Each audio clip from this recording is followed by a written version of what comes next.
Midas का स्पर्श। हम सभी लालची राजा मिडास की कहानी जानते हैं। उसके पास सोने की कमी नहीं थी, लेकिन सोना जितना बढ़ता वह और अधिक सोना चाहता। उसने सोने को खजाने में जमा कर लिया था और हर रोज उसे गिना करता था।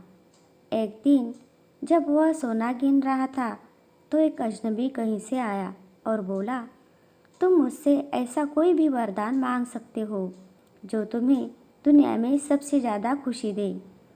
राजा खुश हुआ और उसने कहा, मैं चाहता हूँ कि जिस चीज़ को छूऊं वह सोना बन जाए। अजनबी ने राजा से पूछा, क्या तुम सचमुच यही चाहते हो? राजा ने कहा, हाँ। तो अजनबी बोला, कल सूरज की पहली किरण के साथ ही तुम्हें किसी चीज़ को छूकर सोना बना देने की ताकत मिल जाएगी। राजा ने सोचा कि वह सपना देख रहा होगा, यह सच नहीं हो सकता। लेकिन अगले दिन जब राजा नींद से उठा तो उसने अपना पलंग छुआ, वह सोना बन गया। वह वरदान सच था। राजा ने जिस चीज़ को छुआ वह सोना बन गई। उसने खिड़की के बाहर देखा और अपनी नन्ही बच्ची को खेलते पाया। उसने अपनी बिटिया को यह अजूबा दिखाना चाहा और सोचा कि वह खुश होगी। लेकिन बगीचे में जाने से पहले उसने किताब पढ़ने की सोची। उसने जैसे ही उसे छुआ वह सोने की बन गई। वह किताब को पढ़ न सका। फिर वह नाश्ता करने बैठा। जैसे ही उसने फल और पानी के गिलास को छुआ वे भी सोने के बन गए। उसकी भूख बढ़ने लगी और वह खुद से बोला, मैं सोने को खा और पी नहीं सकता। ठीक उसी समय उसकी बेटी दौड़ती हुई वहाँ आई और उसने उसे बाहों में भर लिया।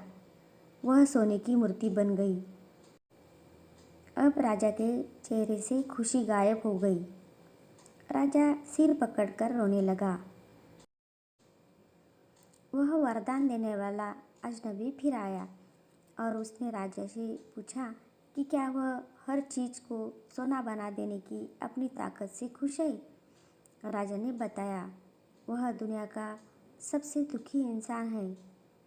राजा ने उसे सारी बात बताई।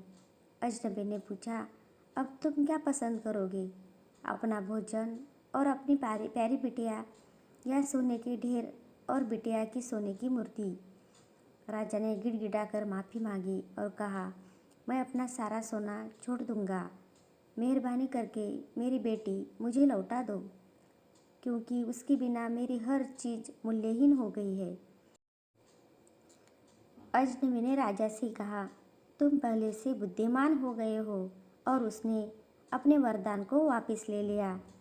राजा को अपनी बेटी फिर से मिल गई और उस एक ऐसी सीख मिली जिसे वह जिंदगी भर नहीं भुला सका। इस कहानी से क्या शिक्षा मिलती है?